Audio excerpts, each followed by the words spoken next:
Henry yang diperankan oleh Dapa adalah pendekar silat paling hebat di Tanjung Priok, akan tetapi bersifat sombong. Ia berpenampilan hitam-hitam, ikat kepala, memakai gelang di kedua tangannya, selalu terselip sebilah golok di pinggangnya dan memakai cincin batu akik, serta mempunyai 2 anak buah.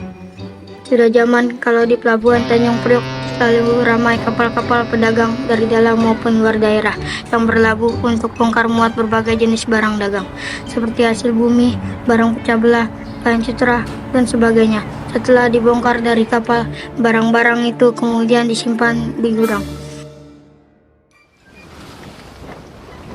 Pada suatu siang hari, sebuah kapal besar sedang berlabuh di pelabuhan Tanjung Priok. Kapal besar tersebut membawa barang dagangan berupa barang pecah belah dan kain sutra milik Bapak Pero, kemudian disimpan di dalam gudang.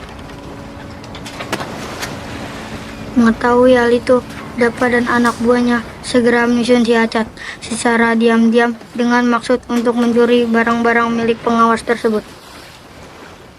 Kawan, lihat itu. Kapal besar yang sedang bersandar lagi menuruni barang-barang. Lihat muatannya dituruni barang-barang mewah. Bukannya kapal itu milik Pak Vero ya, Bos?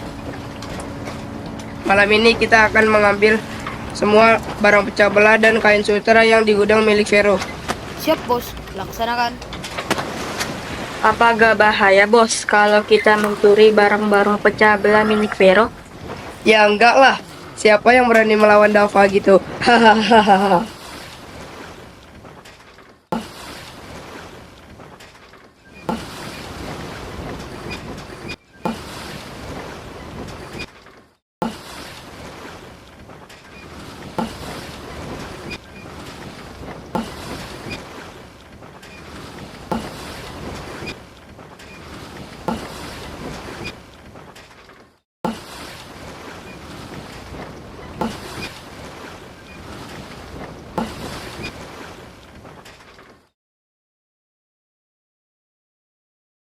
Keesokan paginya, Hah? Siapa yang merusak pintu gudang saya? Ayo Pak, kita periksa barang-barang di dalam gudang. Pak, barang-barang pecah belah dan kain sutra semua hilang. Saya akan melapor polisi terdekat. tak lama kemudian polisi pun datang menghampiri pengawas. Kamu langsung olah TKP saja, nanti setelah di lokasi. Siap Pak, laksanakan. Dengan Bapak Vero? Ya Pak, betul. Saya sedang menyuruh anak buah saya melakukan olah TKP. Bapak tunggu sebentar ya untuk hasilnya. Baik Pak.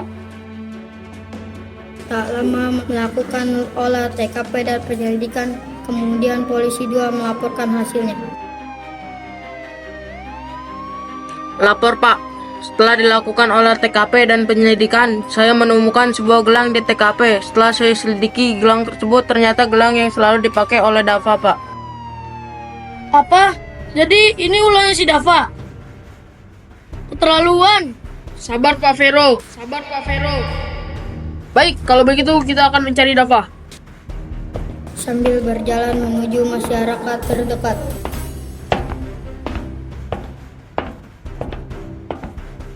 Permisi, maaf mau nanya, apa kalian tahu kemana biasanya Dava, Rafid, dan Amer pergi? Iya Pak, ada apa? Aduh, saya kurang tahu, Pak. Wah, mereka biasanya pergi ke kampung kapal rusak Pak, membawa barang-barang curiannya. Jangan salah bicara. Coba Bapak lebih baik menghubungi Bapak dan Endra, Kepala Kampung Kasan. berjalan menuju Haikal memberikan laporan. Sepertinya saya tahu Pak, di mana keberadaan Dava. Saya akan menghubungi Bapak dan Nendra, Kepala Kampung Kasan, dan 2 orang anggota keamanan Kampung Kasan, Raffiandra dan Salim.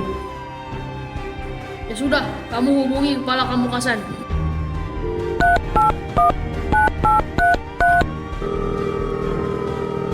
Dengan Bapak dan Nendra, Kepala Kampung Kasan. Iya, saya sendiri. Dengan siapa saya berbicara? Saya Alfat Pak, saya dari kepolisian pelabuhan. Saya ingin menanyakan apakah Bapak kenal dengan yang namanya Dava? Oh iya ya Pak, ada apa? Telah terjadi pencurian di gudang pelabuhan milik Bapak Vero. Setelah saya selidiki, ada sebuah gelang yang terjatuh di dalam gudang, dan gelang tersebut milik Dava yang biasa dia pakai. Ya sudah, kalau begitu Bapak bisa datang ke Kampung Kasan. Biasanya Dava suka mampir ke rumah Gavin. Baik Pak, terima kasih ya. Sambil jalan menuju Kampung Kasan. Saya tahu Pak, kalau bukan ke pasar ikan mereka biasanya pergi ke Kampung Kasan. Setelah mendengar keterangan yang diberikan, kedua polisi tersebut langsung bergegas menuju lokasi. Pak, kemana kita harus pergi? Karena tadi keamanan satu bilang Dava dan anak buahnya biasanya kalau nggak di pasar ikan, dia di kampung kapal rusak. Kita akan mencari keterangan warga setempat dulu. Beberapa warga sedang berkumpul. Permisi Pak, kami sedang mencari Dava dan anak buahnya. Apa kalian lihat Dava? Sebaiknya Bapak langsung menemui Bapak dan Hendra aja karena beliau kepala Kampung Kasan. Kalau begitu, kita langsung menuju kampung kapal rusak. Siap Pak. Terima kasih ya Pak. Ya Pak, sama-sama Pak. Sementara itu, Dava dan teman-temannya sedang memasuki rumah teman lama mereka yang bernama Pak Gavin. Kebetulan pada saat itu Pak Gavin sedang bersama teman-temannya yang bernama Amar. Amar pun juga teman lama mereka. Hai Vin, apa kabar lo? Baik, tumben ada apa, Dap?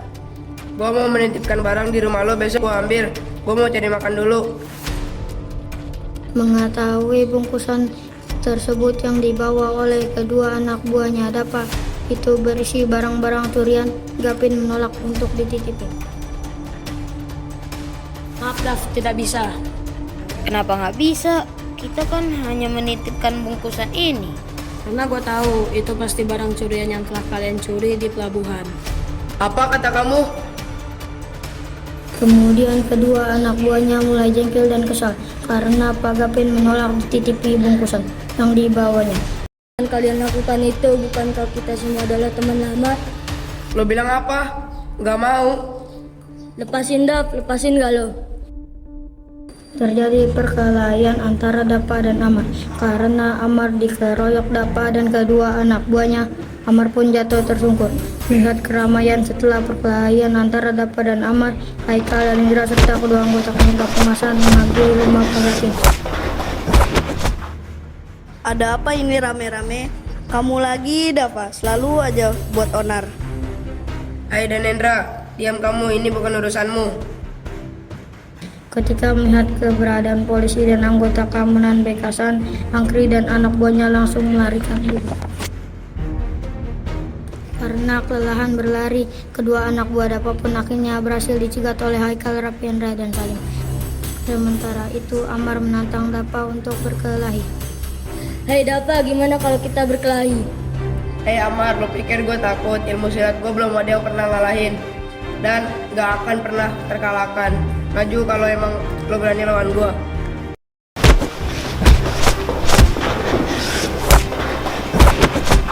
Karena Dava dapat serangan bertubi-tubi dari Amar, kemudian Dava mengeluarkan goloknya yang selalu dibawa di pinggangnya.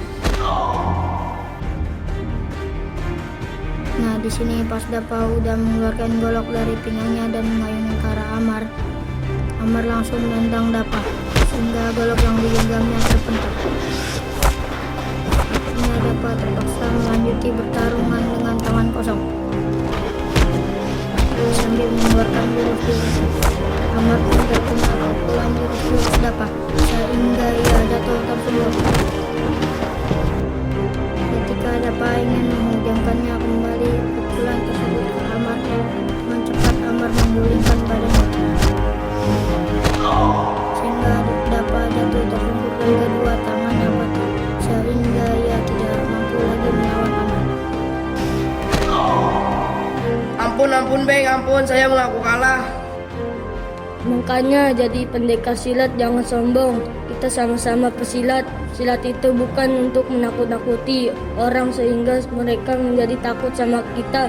Dan lo yang berkuasa, nggak begitu konsepnya. Silat itu untuk menjaga diri dari orang-orang jahat kayak lo.